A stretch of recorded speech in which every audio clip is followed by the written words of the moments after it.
Yeah.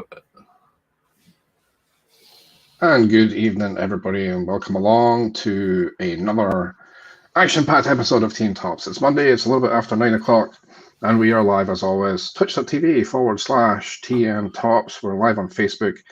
We're live on YouTube as well. If you're watching along with us, you're very welcome and a very good evening.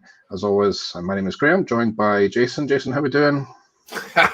Do you really need to ask how I'm doing? The Mariners pulled back one of the biggest comebacks in playoff histories. I'm doing good. You're a happy boy today, right? I'm still living on that, no problem. Despite the fact I turned the game off in the fifth inning and woke up the next day to see the score, I'm doing great. I was going to say, how did you feel when you went to bed and you were 8-1 down? So I saw we scored 4 in the 6th because I had the game off. And I was like, well, I can't turn the game back on because I'll jinx it. So I just go to bed. It's very well known in our group chats that Jason is a complete jinx. So yeah, you plugged at the right time by going to bed. But yeah, congratulations to Mariners and welcome to the proper part of the postseason where the Yankees already reside. So yeah, we have I nearly called them their old name, Cleveland Guardians series starting tomorrow. And get your VPNs ready, everybody. But we're not going to talk about that on this show. Oh gosh, yeah. I already kicked off this morning with that, and apparently if you have BT Sport 9, like it is something out of dodgeball. Like if you want to watch it's like ESPN 8 the Ocho, isn't it? It really is there. Because all right, we'll talk about it briefly, then we'll move on. I was hoping to go. There's about 6 Mariners fans in Edinburgh, and I was going to get the rest of the baseball crew to go maybe see the game on Tuesday night. No, Champions League takes precedent. It's covered on like 3 of the 4 channels, and boxing's on the other channel. And so, then I don't understand how the BT Sport app works. Apparently, it's an app that you can cast your TV, and that will show Channel 9 for you. There you go. Well, I didn't realize that. So yeah, the larger story, if anyone's not aware, but why wouldn't you be? It's been big news. MLB TV at the 11th hour have blacked out the postseason for viewers in the UK, not just the UK, but obviously we're UK based, so that's what we'll talk about.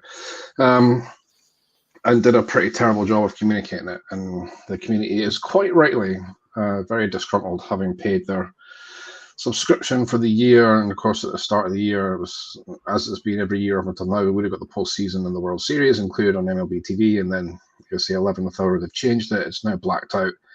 And you have to be a BT Sport subscriber at £25 a month.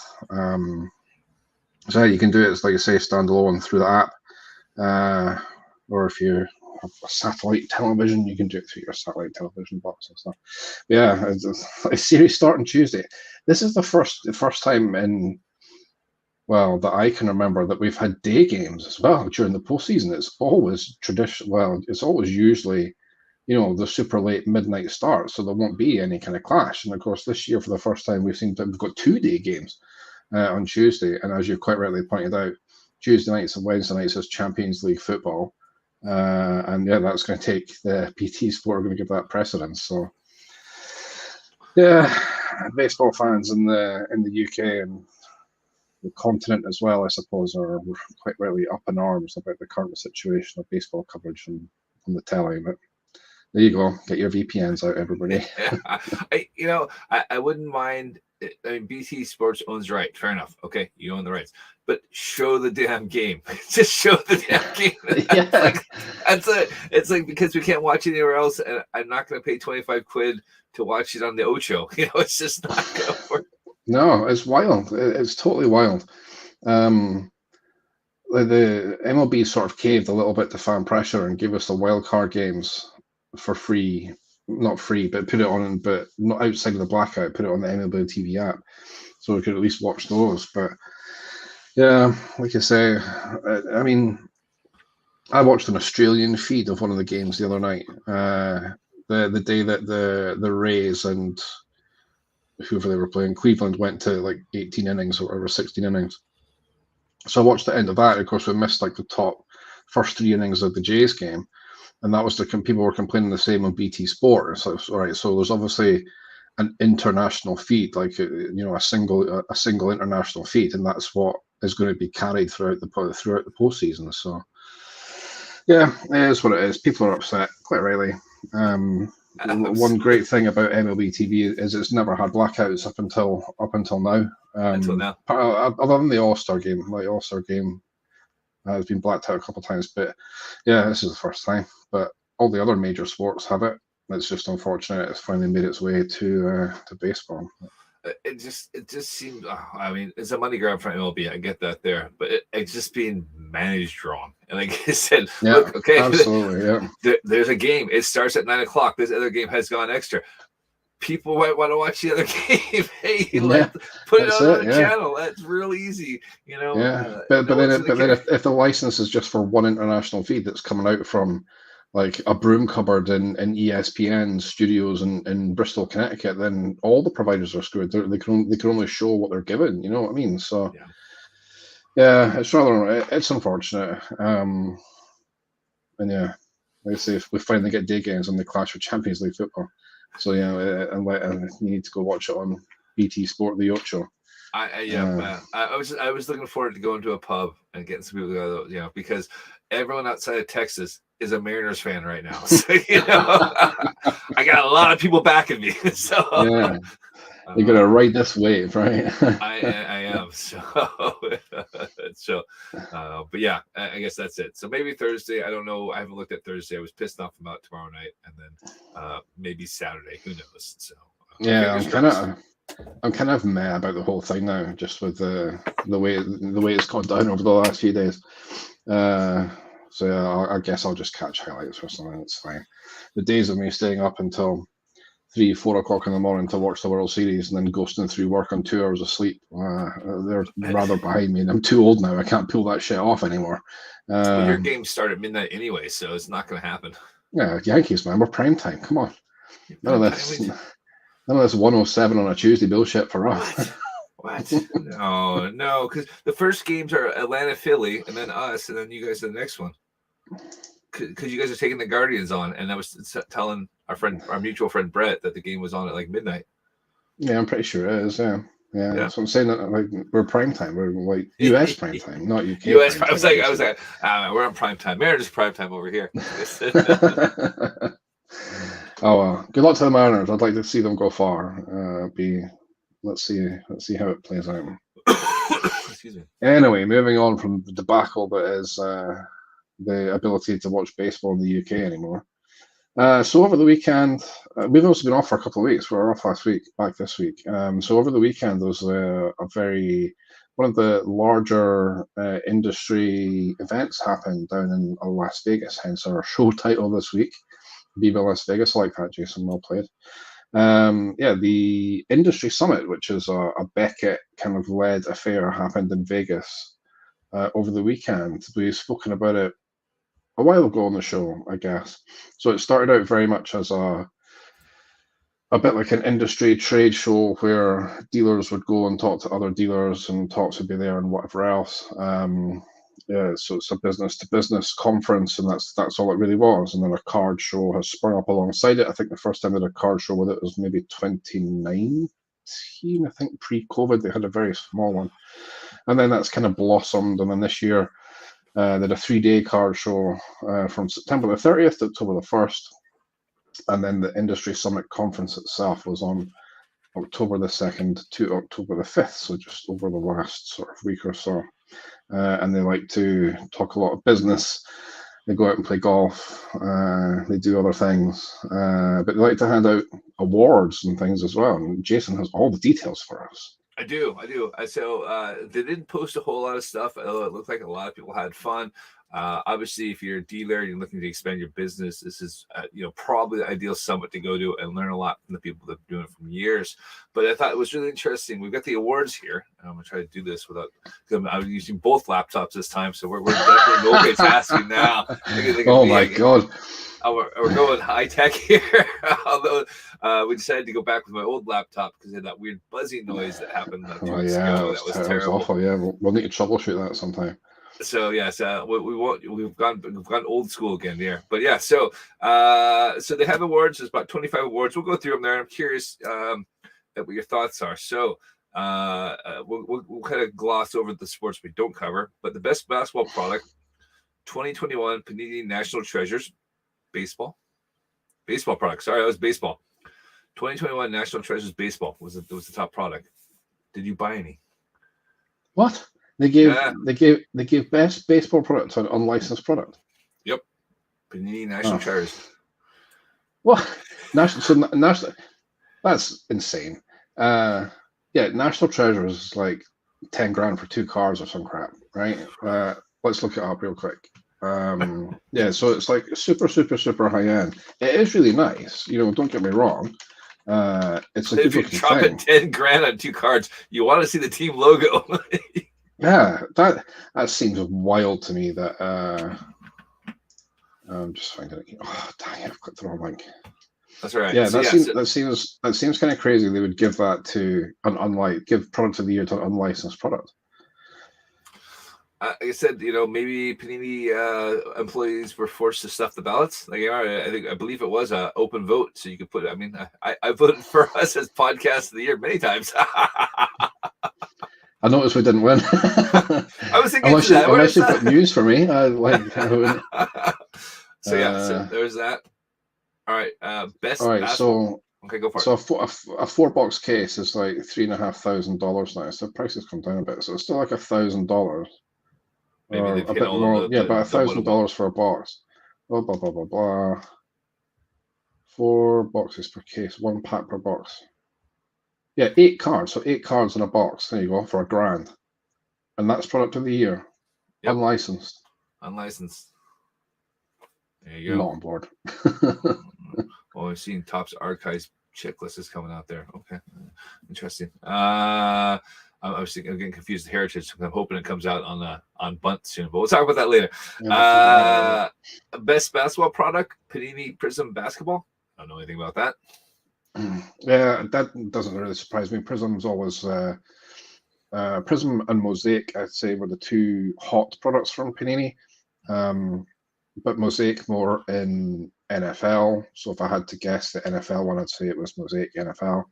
But yeah, Prism doesn't surprise me. Oh, well, I'm wrong again. Here we go. Yeah, exactly. 2021 Panini National Treasures football was the football one. Why do they keep giving it to National Treasures? Apparently, it was really good in 2021. So I don't know. Since we don't collect any of those stuff, it never comes across my desk. I'm sure I've seen it in my Twitter feed, and it's just kind of like, "What? Okay, that's fine. Looks nice." Who is this guy? So National Treasures is $5,000 a box, and each box has 8 cards in it. That's not product of the year. I don't care how nice it is. That's mind blowing. That makes no sense at all. Panini have obviously put all of their staff on like a $10 bonus to go and vote for their product. Absolutely. You could take some mid to high end top stuff, and it's way more accessible and way better than this. Like Diamond Icons, I would put up there as as probably the best baseball product of the year. That's fairly high end, but at least you get a reasonable amount of cards in the box, and you get little diamonds and stuff in it. Yeah. I'm genuinely annoyed, and I don't know if that's just because my anesthetic is wearing off from my dentistry earlier in the day, and that's what's making me grumpy. But we'll have to change go from Viva Las Vegas to grumpy old men. So. Yeah, that's accurate tonight, I tell you. My face hurts. I don't mind telling you. All right. Sorry, I was just checking real quick. Got a text from the wife. It's nothing important. So it's just like every text from. Come on, man. Yeah. Every text from the wife is important. Let's be real. No. This one's all right. So this one's good. It says my oldest is asleep. So that's all that matters. Oh, wow. All right. Halfway there. Okay. Best hockey product, 2021 SP Authentic Hockey. Okay. Yeah, that's probably a good choice. SP Authentic is really nice.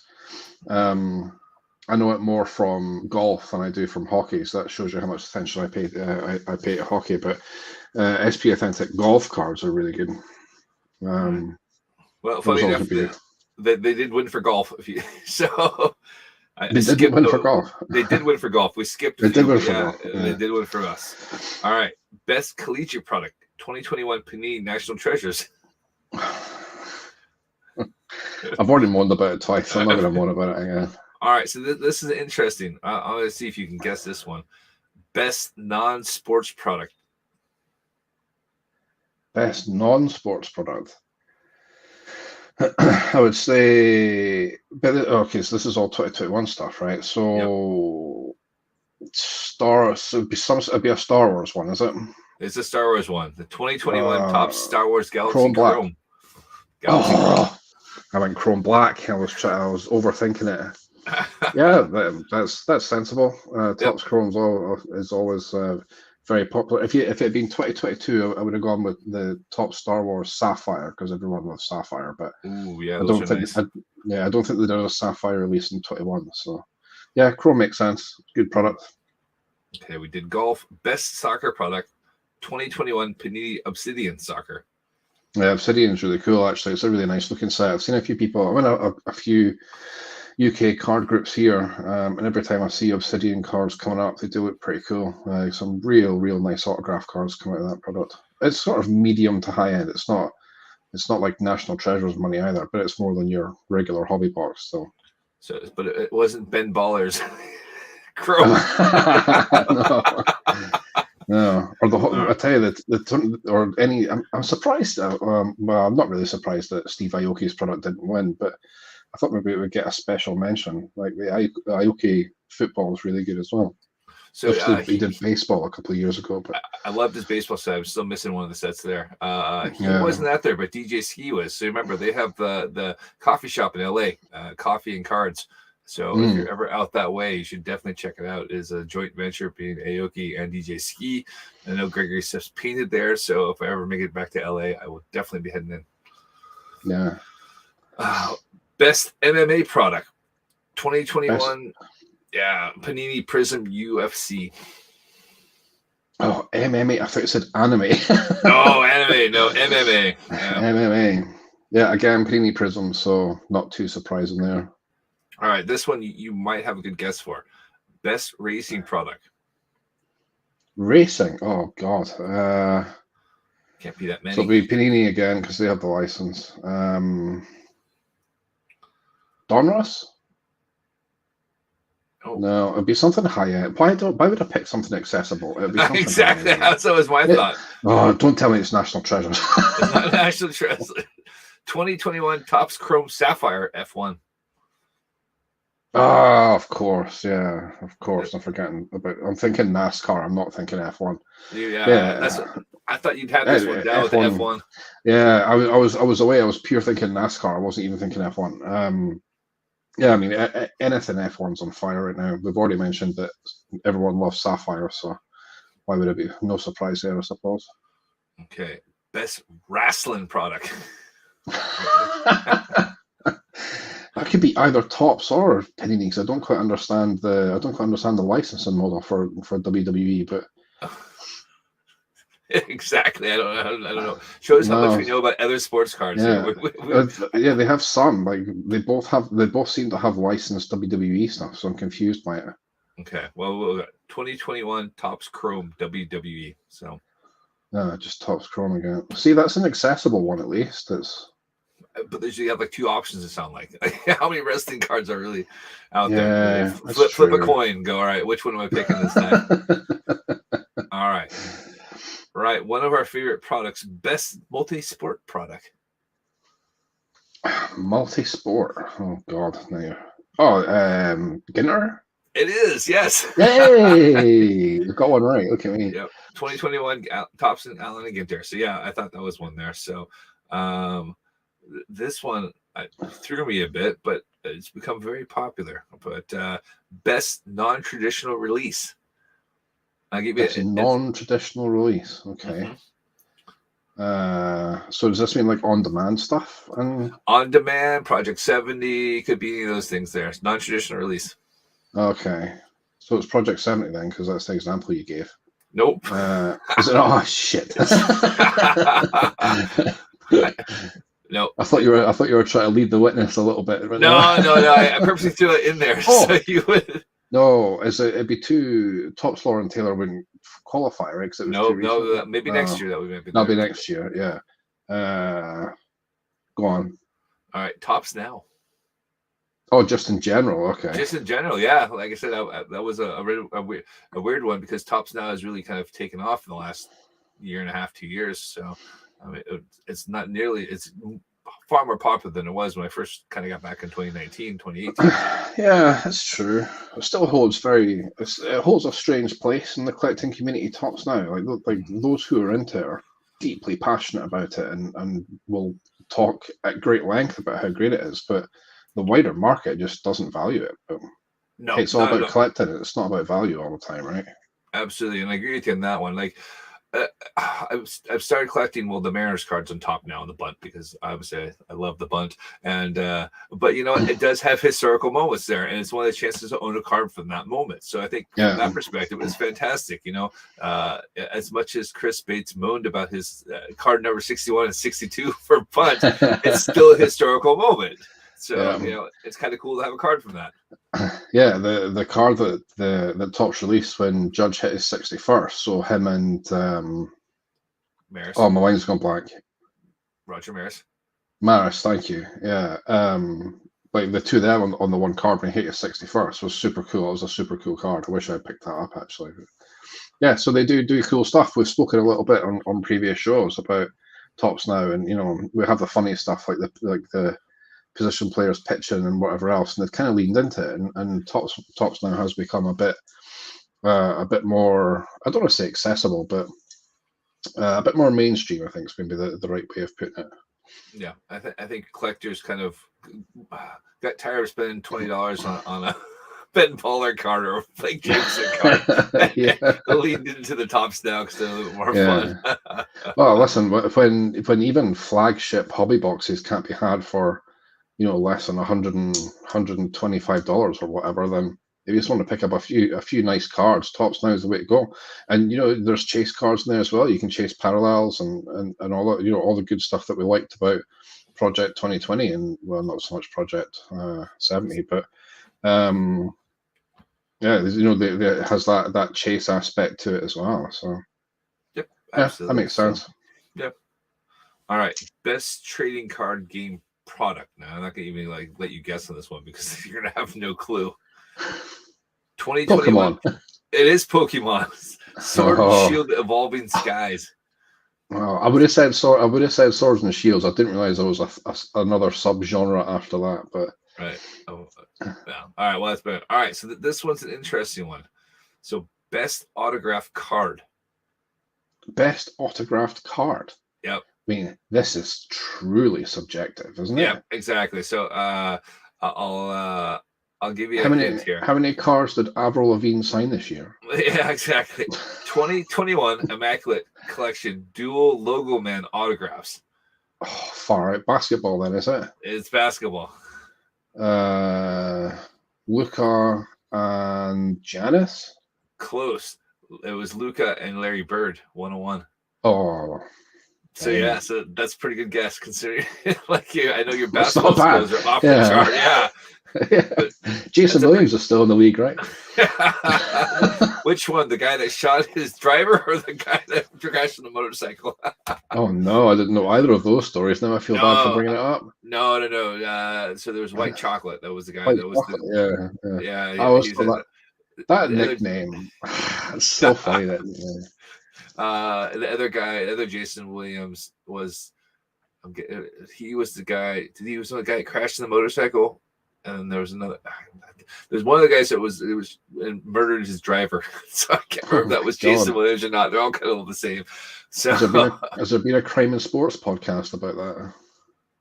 I think there might have been. No, I don't think. I think it was just that one time for him. It wasn't like it wasn't like a. Yeah. Okay. It wasn't like a Milton Bradley kind of thing. I think it was a one-time kind of thing. A one-time thing, yeah. Okay. A Milton Bradley thing. God. That's because I just listened to Milton Bradley one again. Oh, did you? Yeah, I was like, God, that guy's an asshole. Yeah.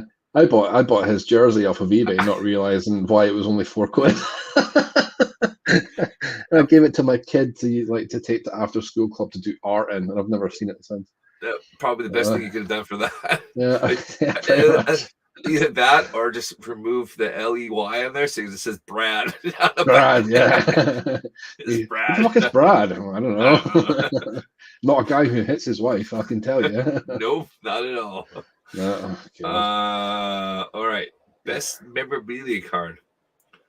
Again, this God. is subjective. So Panini again, probably. Panini again. 2021 Panini Flawless Triple Logo Man. Now this one actually we have seen before. We've talked about this. Okay. Yeah. So is this the triple LeBron one, or is it the?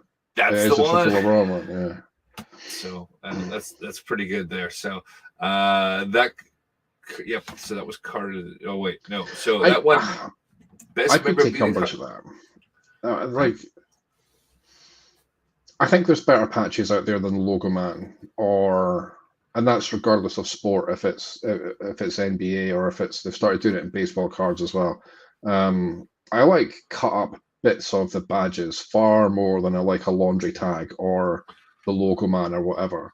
Like Logo Man is just the league's logo. It's not the team. I'd rather have like a super nice part of the team uniform. Like Cubs, there's a Cubs card that sticks in my head whenever I think of like really nice patches. It's like a 3-color patch, and you've got like the head of the bear cub as well, and it's like super nice. And some of the higher end Topps products, you get some real nice patches. And I'd rather have something like that over a Logo Man or a laundry tag or a Nike swoosh any day of the week. So I'm curious about this. Do you think the NBA push for it that way and go, you make this the high-end card because it's the logo and not that one? Yeah, I don't know. I don't know why. I mean, the market sets these things, right? And it's collectors get excited when it's the Logo Man rather than a piece of. I mean, you're taking these things on trust anyway. You know that it comes from the game that it says it comes from, or you know, oh yeah, the player wore it. But you know, we've seen the pictures of, you know, a guy standing basically with 30 t-shirts on all at the same time, and then they just cut them up and say they're player worn. So you know, you have to take it on merit that it is what it is. But I honestly think it's the market that sets the demand. And the market seems to like the Logo Man, especially the basketball collectors. They like the logo, the Logo Man rather than like the team uni. I don't get it. Like I say, laundry tag is a thing that's happened in baseball, where it's like I guess one of the Majestic unis, for those of us who are old enough to remember the Majestic unis. And it had the authentic tag like on the bottom of the just. It wasn't like, you know, a label on the back of your neck. It was a label on the front of the jersey. So that was kind of cool. But you know, I'd still rather have something like a part of the badge, the team logo, rather than the league logo. Mm-hmm. Yeah, maybe I agree. Yeah, I mean, as far as you can know, it could be Ron Artest's jersey. That's the Logo Man. Yeah, that's the thing. Yeah, it could be. Oh yeah, this is from like LeBron's rookie season or whatever. And if it's a bit of the jersey, if you're like really into your jerseys, you might be able to tell. But it's just the logo. I mean, fair enough, the logos evolve over time, but they don't drastically change. You know what I mean? Whereas unis can kind of drastically change with the weave through the top or whatever. But the logo's just still whatever. You know, we could go on about this for hours, but yeah, I would much rather have team jersey than league logo. Fair enough. All right, I hear you. Yeah, interesting side note. When the Mariners had won, there was the athletic manager was collecting the caps to go and probably sell as postseason caps. Oh yeah. So it was really interesting to kind of see the footage from that where just grabbing everyone's hat. And I was like, man, that's kind of crappy. I guess the players going to keep their uniform from the playoffs regardless, but like a hat. So I don't know. Yeah, well, we've seen hats and stuff cut up and put in cars, which is pretty cool. Cleats. I mean, we've had pretty much everything in cars, but yeah. Cleats and cards were pretty cool. There was, I think it's the Canseco collector, and he got Canseco's jockstrap. So you can get anything. I mean, he also bought Canseco's gun that he shot his finger off with. So, you know, got to be a big fan. Yeah, right? that is taking fandom to the next level. That's for sure. Then we had Ted Williams' denture sold like 6 weeks ago. Ty Cobbs. Right? It was Ty Cobbs. Ty Cobb, man. Yes. That's insane. So, all right, we'll move it on. So we'll move on. Yeah. All right. Product of the year. Let's see, that could be it. And this is across all sports. All sports. National Treasures football or some of them. No, 2021 Panini Flawless Basketball. Oh, okay. So why is that not basketball product of the year then? Don't know. Yeah, well. No, it was. Well, Flawless was the product of the year, but Prism was, I don't know. It's Panini. Your guess is as good as mine. It doesn't win basketball product of the year, but it wins overall product of the year. Okay. So to be fair, there was a list of things you could vote for these things. So whether it made it on there or not, I don't know. I can't remember when I filled it out. All I know is I filled it out for podcast of the year. It clearly was not us. So, but right. Repack product of the year, which I didn't know they were actually repack sales. Wow, okay. I can't think of any of the names off the top of my head. Okay. I quite like a repack product, if I'm honest. But all right. Hit Parade by David Adams. Oh, I was gonna say that's David Adams' own brand one, yeah. So yeah, so they're basically like we're going up against himself.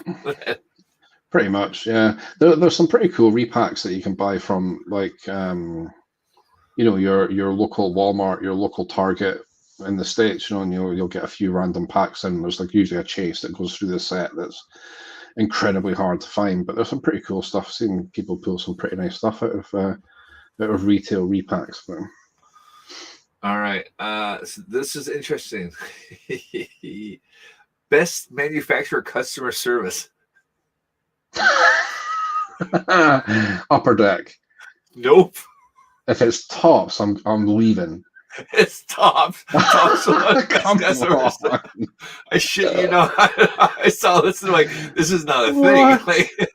Like, how can you provide the? I mean, the only person that provides worse customer service is MLB. So they must be going against MLB for this because there's no way that Tops has the best customer service. Tops won custom. Oh my god. Again, I think Tops paid their employees to go put that in there because yeah. I mean their customer service is so bad it's basically a meme. It's like okay. I had a good laugh at this. I was like, how, did everyone else drop out? Was it a right in your own vote? How did they win this one? Fanatics just bought them all. But no, fuck it, we'll give it to Tops. All right. So this is a best single day promotion. Now I have no idea about any of these stuff there. I thought maybe you might know. Best single day promotion. Yeah. Probably baseball card day, right? No, Panini Black Friday. Yep.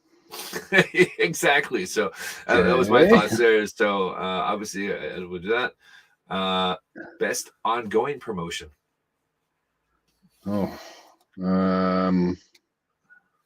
No, I can't think. Panini First Off the Line. Oh, it's not really a promotion. Well, not what I would, not in the truest sense of the word. Promote like an ongoing promotion would be like, buy one get one free. That's a promotion. All right. Like putting first off the line on your product and charging an extra 40% for it. I don't see as a promotion, but okay. All right, so next year we'll capture all what you can vote for. We'll do it. Next year we'll capture it all. We'll look at the form. We'll put in our votes to see who wins, and then we'll live stream it. Yeah, we'll live stream the voting, and so we can go and see how what we think of this and how we do, because this could be interesting for next year. It'd be a good sweepstake, yeah. But maybe we got a contest and see who gets closest to one what they think. Win or not. We'll give away something, but yeah, that could be fun. All right. Hobby Supplier of the Year. Hobbies. So is this like a distributor? Suppliers. So think supplies. Think supplies. Okay. Ultra Pro. That's the one. Bingo. Yeah, should be them every year, in my personal opinion, but there you go. All right. Hobby Influencer of the Year. Now, it's just a wild one. Exactly. I mean, it wasn't us, so I didn't write ourselves in. Hobby. If it's baseball, Brett, I'll have a canary. No, he wasn't actually on the list because I would have told you about that. So it's a hobby influencer, not a baseball influencer. Phil Hughes? No. I think Phil was on there though, but yeah, no. I can't even think of if it's Jab's family, dude. There'd be riots as well. Sports Card Nonsense, the podcast. So it's Jesse Gibson and Mike Giuseppe. So, okay. Yeah, sure. That's fair enough. I assume they won Podcast of the Year as well. Shh, not there yet. While we're on the subject. That was on that's the last question here. Ah. That's all right. We'll get to that one. I'll pretend I didn't hear that one. All right. Sports Artist of the Year. Well, I mean, I think we should. If it's not Lauren Taylor, there needs to be an Inquisition. It was. She's already announced it. She's been all over social media telling everyone congratulations on that. Yeah. So, friend of the show, Lauren Taylor. Friend of the show. I keep forgetting how foolish of me. Yeah. So well deserved there. So we're happy for Lauren that she's won that there. 100%. So, it's crazy because if we ever get to meet Lauren, like we met her so early in the career, either she remember us because we're the guys from Scotland, or we're like, I've done 8 interviews a day for the last 2 years. I have no idea who you guys are. Yeah, but remember, we launched you. We launched you. Yeah, you owe us. Yeah, damn right. Yeah. So that's great. So there. Okay, local card shop of the year. Oofed. Think big. Yeah, it's not gonna be like Jim Bob's like... Arkansas's Armadillo and Card Shop. It's. Would it be Tops by David Adams in Cooperstown? David Adams Card Roll. So I'll give you half. Oh, okay. I was being a bit too niche there with my guess. But yeah, David Adams. Jim's Armadillo roast in the Card Shop. Not gonna work in Little Rock, Arkansas. Yeah. So this was an interesting one. This one's really surprised me. International Card Shop of the Year. Well, David Adams Europe wouldn't qualify because it didn't open until this year. But it did. It did. What? Yeah, the tie. So there's a tie. So yeah. So David Adams Amsterdam, which is hilarious because it's not nowhere close to Amsterdam. That's like saying tea and tops from Glasgow, because Yeah, exactly. Yeah, because well, I'm 3 hours from Glasgow and you're 45 minutes. It'd be like tea and tops Stirling. Then you go because Stirling's just in the middle of Scotland. Yeah. So yeah, what on earth? So I don't know. I mean, the shop literally opened 2 months ago, a month ago. I mean, it's well a bit earlier than that, maybe, but it was definitely 2022. It wasn't. Yeah. So somehow they snuck in there and won. Was it not? Did it tie a place in Tokyo? If that place in Tokyo is called Cherry Collectibles, then yes. I think it might. I think I saw this somewhere, but I'm going to. All right, you go look it up there. But yeah, I was wondering how the heck did David Adams? Oh no, it's in Australia. Oh right, okay. Lovely. Good night, mate. Congratulations. This is all about this podcast all about Australia this week. I was watching an Australian feed of the game. Now we've got a Melbourne hobby shop winning International Card Shop of the Year. Excellent. Yeah, good on them. So yeah, that's great. No problems with that one. So that's pretty cool. Really interested in David Adams snuck in there, and I got a feeling they're going to win year in year out now because it's the second card shop in Europe. Yeah, exactly. Well, they a little while ago they put a sneaky picture on of London, so we're expecting them to open in London at some point. So maybe it will be between David Adams Amsterdam, not Amsterdam, and David Adams London, which might open in Birmingham or something. And we'll call it David Adams London. I was thinking Bristol, but same idea. Jesus. You're jolting my juice, dude. Come on.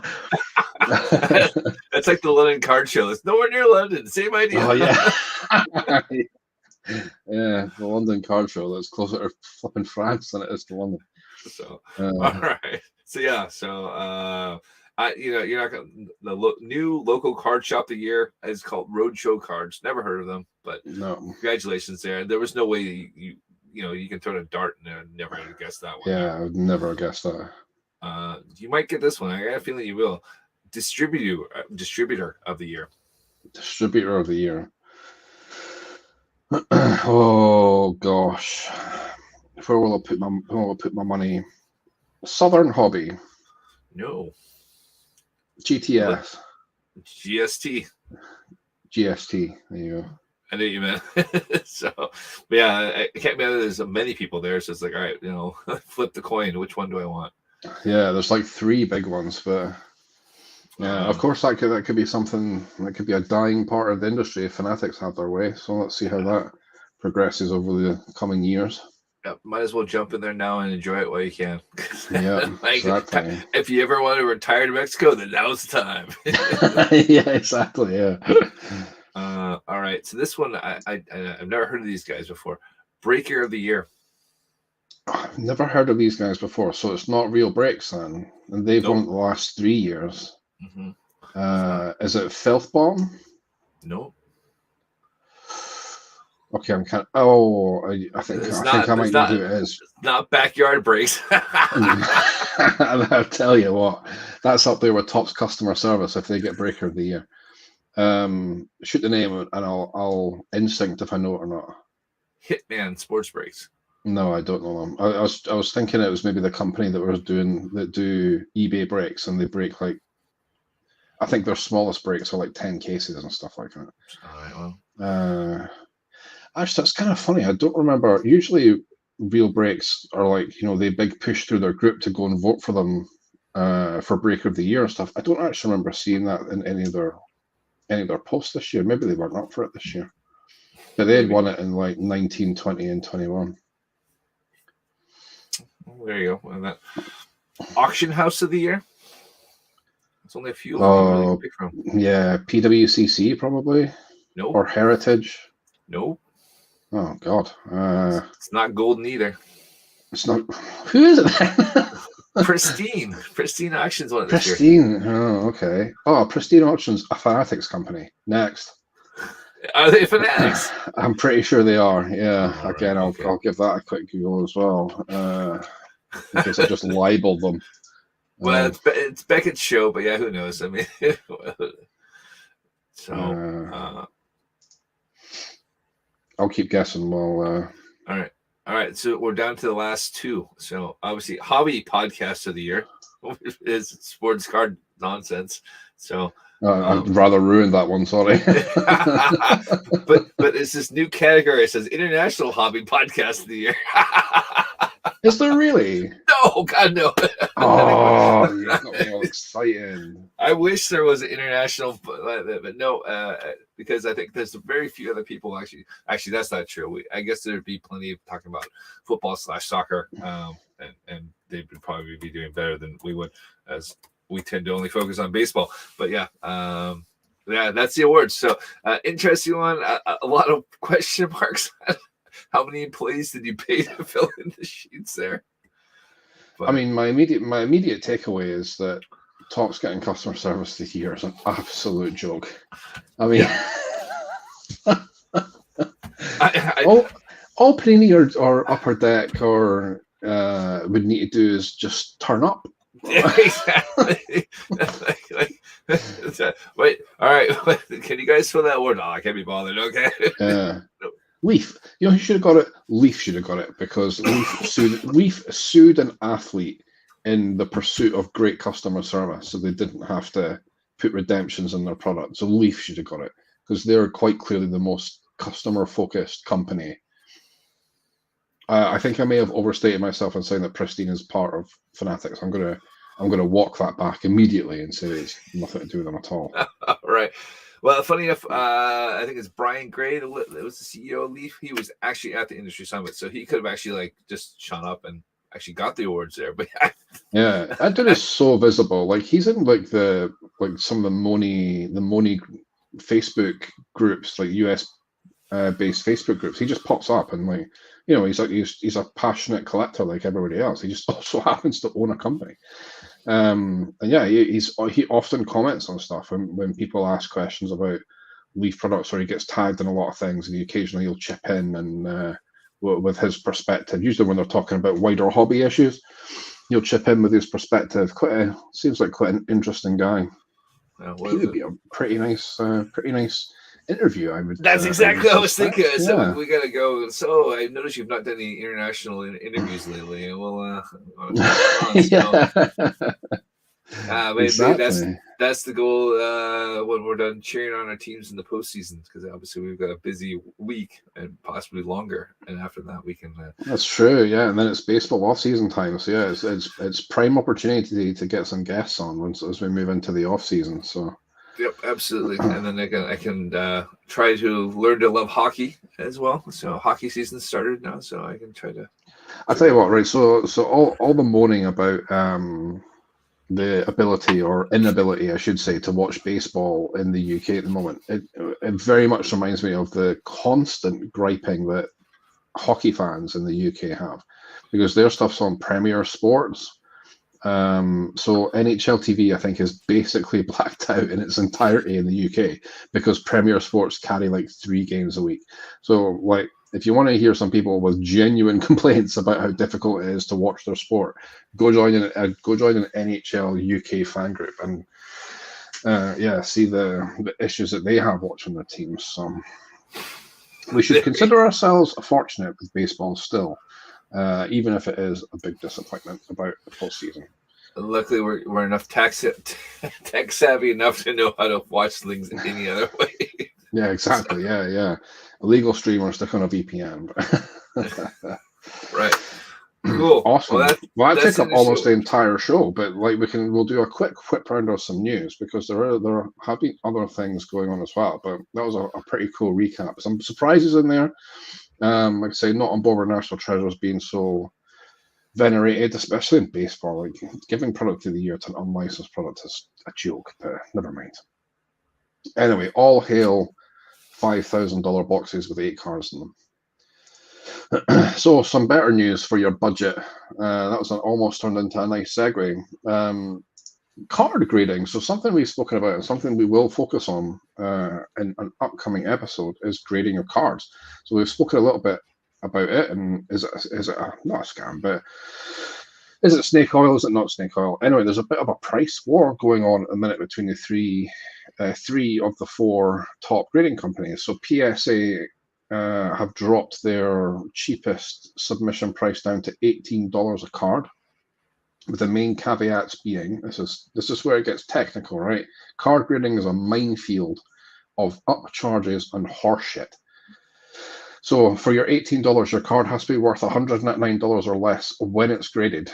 You have to do a minimum of 25 cards, and it's a 120-day turnaround, which by my maths is 4 months-ish. Mm-hmm. Yep. Of course, the big unknown there is, well, how much is my card worth when it's graded? Because you could send a card in. This is the thing that got me about the 1.5 delays and why people weren't kicking off more, right? So you could pull a Wander Franco card on release day of Topps Chrome. So like one of his flagship rookie cards, send it off to get graded. It takes 4 months. By the time it comes back, he's hurt himself and he's barely hitting his weight. But when it got graded, it's worth like the highest amount possible. But the value of that card has probably dropped by 60% by the time you get it back. But you have to pay the charge for the higher value of the card. That would piss me off no end. Anyway, we'll save these gripes for the actual grading episode.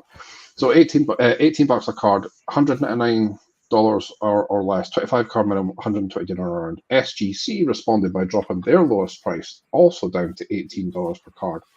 The card has to be worth $1,500 or less, so quite the jump from 200. So that covers a lot more cards.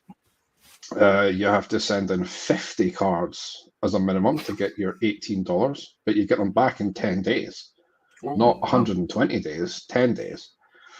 And then somewhat in the middle ground, you have CSG. Their lowest price is $12 a card, but they have a raft of upcharges. But anyway, their published price, $12 a card, valued at $250 or less, 25 card minimum, so the same as PSA, and a 20-day turnaround. So 4 weeks, basically, a month, a working month, if you will. All sounds great on paper. Lots of caveats for grading companies. So PSA and CSG, you have to be a member. You have to pay a membership fee to get those prices. CSG also have a heap of upcharges. If you want your autograph graded, it's extra. If your card's quite thick, it's extra. All of the providers, you've got your shipping costs, so shipping cost to them to get graded, shipping cost back to you, and lots of other add-ons. So it's a veritable minefield. But the headline prices, there's a bit of a price war going on with grading. So if you've been waiting for the backlog to clear, especially in PSA, and you've got a bunch of cards you want to get graded, now would appear to be a good time to get them done. Do you have anything to get graded? I do. Well, yeah. So I've got a few in my collection that I've been sitting on for a while that I want to get graded. I also have, at some point, there'll be I'm going to do a live stream of an opening of all the stuff that I have sitting on my shelves right now. And there's quite a lot, and there's some fairly high-end stuff in there as well. So I wanted to do like a bit of an event, an opening event. So sort of going through and comping the cards in real time, and try to get an idea of box price versus individual card price and all that kind of stuff. It would have been quite the adventure. I might still do it. I will still do it at some point. And I imagine there'll be a few cards that come out of those boxes that I'll want to get graded as well. Plus, I've got some in my personal collection. So yeah, I'm hopefully my kids don't hear me because we haven't told them yet, but off to Florida to go and see Mickey Mouse and all his chums in January/February of next year. So the idea being, send them all off now, get them graded, get them sent to our friend Simon, who stays in Florida, and I'll just pick them up when I'm there to save the international shipping back. It reduces the risk of damage slightly and all that kind of stuff as well. So that's my idea. So yeah, looking to get some stuff graded fairly soon. I just need to stock it up and open like the $5,000 worth of stuff that's sitting on my shelf waiting to get open. So yeah, so I'm going to stick some stuff to CSG. Give them a shot. I quite like their slabs more than anything else. I think they're one of the better looking ones. I think this guy comes down to this point now. He's like, I like the slabs. The slab's nice. Yeah.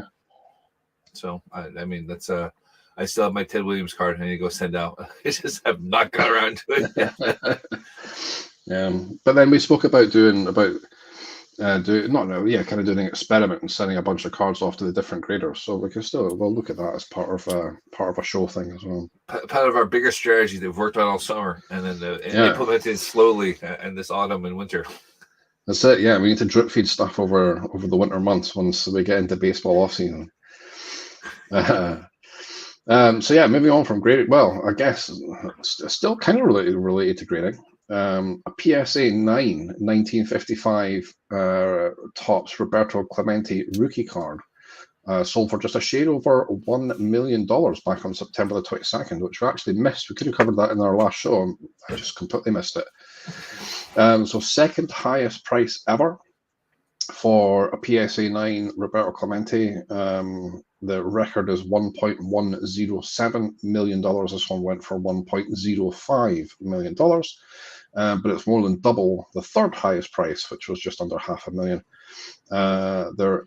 There's 4,735 copies of that card graded by PSA, and just 11 have a PSA 9, and there's only one PSA 10. So if that ever comes up for sale, yeah, that could be some serious cash. So I thought that was pretty interesting. That Clemente rookie is sort of one of the, it's not quite up there with the 62 mantle, but it's Clemente is obviously a popular name in the sport and in the hobby. So interesting to see his rookie card doing so well. I can't think of a segue other than we spoke about online releases during our industry summit section. So we just found out it dropped today. We saw a post about this last week saying that it was coming this week, but it's actually just dropped right before the start of the show. But the Keith Shore Garbage Pail Kids MLB crossover set has dropped tonight, so it should be live now. Get it while you can, because it's limited release on Topps.com. Yeah, really cool looking set. So Garbage Pail Kids, or baseball players in the style of Garbage Pail Kids, but with that Keith Shore twist. 30 subjects. Yep, 30 players on the checklist. No, 15 players, and they have 15. The A and the B cards. Of course they do. 15 players. Yeah, with the A and B, 6 cards per pack. You can get a 5-pack, 6 cards per pack for $20, or you can get 5 packs for $95. So you can save that sweet 5% by buying a 5-pack. Each pack contains 6 cards, 5 base cards, and 1 guaranteed chase card, which is either a base parallel, a C name insert, or an autographed Keith Shore card. Checklist is pretty stacked. Very quickly, Aaron Judge, Pete Alonso, Soto, Trout, Wander, Bobby Witt, Hunter Green, Acuna, Pujols, J-Rod, Manny Machado, Miggy, Vlad Guerrero Jr., O'Neill Cruz, and Byron Buxton. Plenty of parallels to chase as well. Silver foil, rainbow foil, green foil, orange, blue, purple, red, and gold lava foil border. Golly, is the one of one. The inserts we've covered A name, B name, which fall 1 in every 10 packs. Then there's one each of the C names as well. And there's also autographs, Keith Shore artist autographs, which are 1 in 50 packs. So yeah, cool looking set. Available right this minute. If you're listening on the podcast, might have sold out already, because it does say that it's sold while supplies last, so it's not a print on demand. There is a limited number of them. So that's pretty cool. Nice to see some stuff from Keith Shore again. Yep, he's a big Garbage Pail fan. I mean, just looking at the 4 cards that are up on tops right now, they are pretty cool. They do kind of stick to the original kind of Garbage Pail Kids thing there. So you've got a Bobby Bubbles, a one-eyed Soto, which is pretty funny. That's good. Aaron Apple and Stratosphere Vladimir. So that's your Adam Bob take on that there. So they are pretty good. If that's your thing, and where's everybody, Drew? Because Drew would be all over this. Oh yeah. Drew would be loving the Garbage Pail Kids. So go check it out there. They will sell out quickly. I mean, gosh, if you slept in the Lauren Taylor boxes, they didn't last long at all. And I got a feeling they were gone in a heartbeat. This would be the last longer than that, but I got a feeling with that crossover, there'll be enough people be like, yeah, I want some of these. So for sure. Yeah, go now. Pretty cool release. Yeah, pretty cool release. There is some new release stuff out this week, but I feel like I've talked enough for just now. So we'll throw the order out of whack because we're not covering Project. What's it called this year again? Project 70. Project 100. It's Project 100. So there's not that. So there's Project 100 and there's Project 2020. So Project 100. I forgot its name. That's how bad it is. Yeah. So Project 100 hasn't announced who their autumn lineup is yet, and then of course Project 2020 is the Topps UK and the football. That's the soccer one, yeah. So which I've not been following at all. Although the print runs seem to be around 700, so it hasn't been as popular as they thought it would be there. But I guess you're still printing money on those things. So exactly, yeah. So we'll gloss over the fact that I can't even remember the name of them. And we'll talk about bunt. And I'm pleased to say that I'm back in the bunt habit after being off of it for a little while. I'm all in. I'm going in 2-footed red card. Here we go. Right, yeah, obviously, and I'm really happy to announce I hit my first legendary, but I'm also really like it's through the postseason one, so it's not really worth anything. So I'm still gonna keep chasing my legendary, but I'll keep buying my packs. I will actually spend money, but I hit that 1 in 1,000 legendary card there. So that's pretty awesome. So I was doing museum collection for a while, grinding it hard. Like I must have put probably 600,000 coins into it in total, but I was grinding the physical event, and just any time it was like open 5 packs or spin the wheel, I would just go and open 5 packs from museum collections. I figured I'd try and build it out.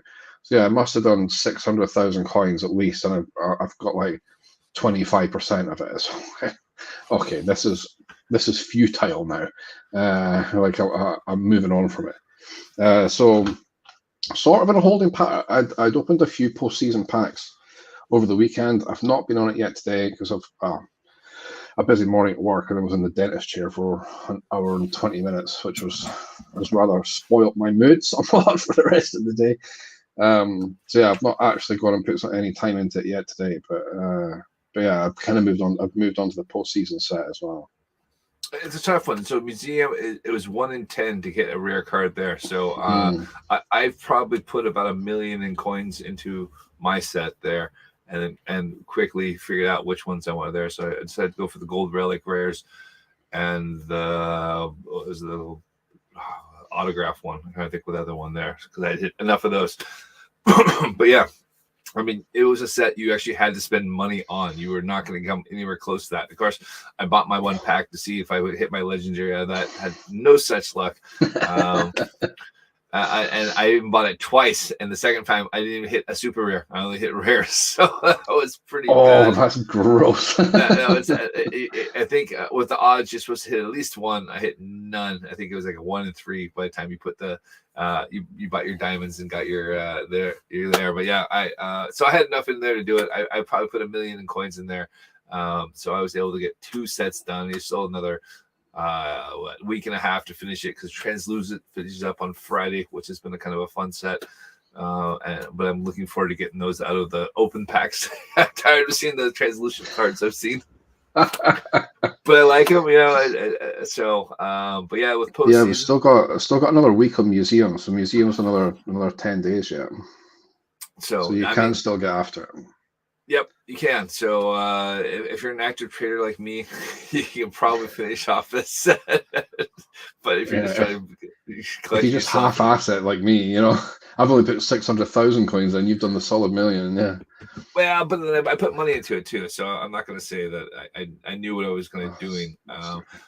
But postseason's been interesting. Of course, there's the contest that goes with that. So you're seeing people trading for the iconics and super rares so they can actually play the contest. I've ran into quite a few traders that don't want to trade me Mariner cards because they're playing the contest. And time people want to hold Mariners cards. I cannot get a J-Rod card to save my life. So, I didn't check and see if I pulled one yet, but I've got the rare, but it's more of the super rare one because again, I think I've had these supers yet. I've got 3 or 4 different. Funny enough, I got like 3 Blue Jays players, and I feel bad for asking the Blue Jay players for their cards after. But it is what it is. And like I've got like a iconic Zach Pop card, and I've been trying to pawn off on somebody, and nobody will take it for me. So an iconic Zach Pop card, golly. Yeah. So I have the series 1 superstar showpieces. That's the other set I have set. So I'm doing at 48% of that thing there, but I've given up on the red base and just collected everything else there. So it's a weird one because again, people are selling off the cards as the team get eliminated. So you can pick up all your super rares and iconics now, but if you're a Blue Jays fan or a Cardinals fan, everyone's just kind of get rid of them because they're no good. But there are a lot of high-end players that are playing for the contest, which for me, I could care less. Like there's too many people that have 10, 20 legendaries that can just stack the contest there. So there's no point. That I fill it out for the coins. That's about it. There's actually a bloody good deal on these postseason packs, which I hadn't noticed. I've happened to scroll down the shop page as we speak. So you can buy 20 super packs for £1.79, and you can do that. You can do that 3 times. So you could buy 60 super packs for you're getting change out of £6. I can't do that maths quick enough. There you go. 510. Yeah, this would be 510. But if you're putting your money, because I thought, it's not bad. Like to get 10 super packs for 750 diamonds, when one super pack is 100, it's a pretty good deal. And I was like, 20? How much is 20 super packs costing you? Yeah, £1.79. But you can only do it 3 times, and then 10 super packs are £4.49, and you get 750 diamonds as well. But that's interesting.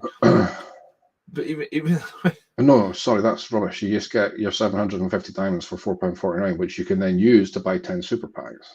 Yes. So it's how the odds compare. Okay, so the odds are slightly better. So for the rare card, it's 1 in 3. Is that what it is? No, hold on. Super rares 1 in 3, iconic 1 in 20, legendary 1 in 50. So. But then, if you can do that 3 times, you're getting 60 super packs. So you like to think you're going to hit at least 1 legendary. Yeah, absolutely. Now, the only problem is there's 250 cards in that set. So how many Santonio Dominguez cards do you really want? I think I might be spending a $5 after this podcast. I think you should. I think you should record it and see how you do on there. Because it's fun, and I mean, I'm trying to think what's coming up. What we said was Heritage. No, it was not Heritage coming up. It was something else I just saw. that was due to come out. I closed the thing there. I talked about it before the show. We've already done Heritage, but we still haven't seen. I think you said Heritage before the start of the show as well. But... Yeah, it was.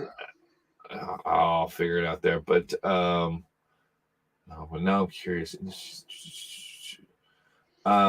We still haven't seen what's it called? Stadium Club. I'm looking forward to that.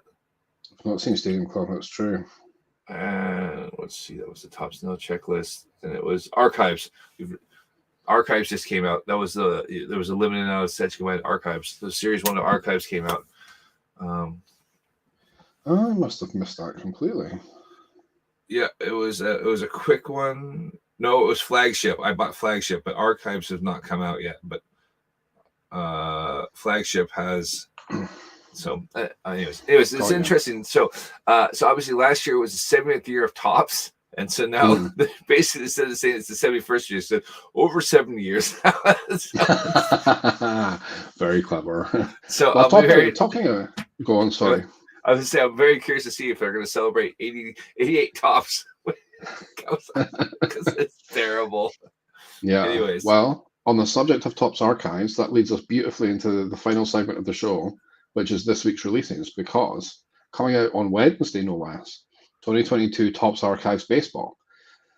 And this is the physical world, let me reiterate. So this year, so Archives features 3 traditional, historic, classic, whatever you want to call them, designs.